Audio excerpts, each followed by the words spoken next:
As countries focus more on domestic priorities, Singapore Prime Minister Lawrence Wong argues that the world must not abandon the rules-based multilateral order. Now, speaking to Singapore media at the close of the G20 summit in Brazil, he stressed that platforms like the G20 remain vital for helping nations find common ground. He also emphasized that it is crucial for Singapore to remain engaged and actively participate in such forums. Jeraldine Yap with more from Rio de Janeiro. As leaders gathered in Brazil for the annual G20 summit, questions arose about the relevance of the informal grouping in an era when nations are increasingly prioritizing domestic concerns and support for multilateralism is waning. Despite the increasing challenges in aligning interests, Singapore Prime Minister Lawrence Wong insists that nations must not give up on the pursuit of cooperation. I think all the more important under such an environment for us to have more engagements, more opportunities to talk with one another, rather than to even abandon such platforms and end up with more misunderstanding and a higher risk of conflict and confrontations. It may not necessarily lead to consensus all the time, but still having that face-to-face engagements can help to at least get people to talk, understand one another's positions, and gradually take progressive steps forwards towards enlarging the common ground. And that's what I think G20 and other platforms play a useful role. From Singapore's point of view, participating in these platforms remains very important because it's better for us to have a seat on the table than not to have a seat at all. Mr. Wong adds that through platforms like G20, Singapore can also get a sense of new developments and areas of cooperation and think about how to adapt and adjust to these new realities, even if it cannot get the best outcomes. The Prime Minister points out that Singapore needs to partner with like-minded countries to strengthen support for the multilateral trading system, especially within the World Trade Organization.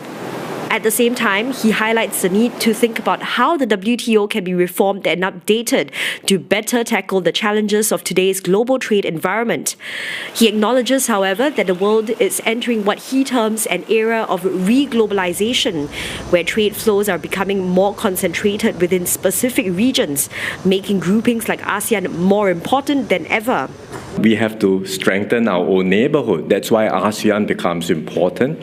And in our engagements with all the ASEAN leaders, everyone agrees we have to accelerate ASEAN integration during this new era. And we are working hard at different measures, whether it's on digital connectivity, green connectivity, power grid, payment system, all of these different ways which can bring ASEAN closer together and make ASEAN more competitive. Now, Mr. Wong highlights that Singapore needs to strengthen its connections with various regions around the world, including the Middle East, Africa, and Latin America. The idea is to build relationships across different regional groupings so that no matter how global trade flows are shifting, Singapore and ASEAN can stay at the center of it all and continue to remain relevant in a changing landscape. Jeraldine Yap, CNA, Rio de Janeiro. PM Wong also urging countries to lend their support to the development of the ASEAN power grid. He believes it is an initiative that will not only enhance regional energy security, but also play a key role in accelerating the transition to greener, more sustainable energy sources across the region. Speaking at a plenary session on the second day of the G20 summit, Mr. Wong says countries can make a real difference by working together to develop the infrastructure and ecosystem for the regional power grid. He also stressed the importance of conserving marine biodiversity and using it sustainably. To that end, he urged more nations to follow Singapore's lead in ratifying the landmark United Nations agreement to protect our oceans with a strong legal framework. On the topic of Singapore's bilateral relations, Mr. Wong says strengthening ties with countries like France and Germany is essential, not only because of the broad range of shared interests, but also because of the deep strategic alignment between these nations. Now, a major outcome for Singapore, away from the main sessions of the G20 summit, was an agreement with Germany to elevate their relationship to a strategic partnership. Meanwhile, Singapore and France are working towards elevating ties to a comprehensive strategic partnership. Both France and Germany look at engaging China in a pragmatic manner. Right? They look at China as a competitor, but they also want to chart their own course, separate from America, in engaging China. And both France and Germany want to engage Southeast Asia even more.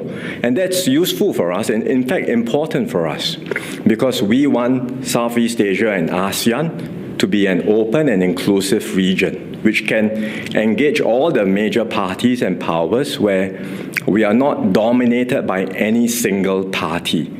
That's in our interest, because we think by doing so, we have a framework that allows more countries to have stakes in the region, more economic interdependency, and that will help to reduce the chances of conflict and will maximize the likelihood of us being able to maintain stability and prosperity in the region.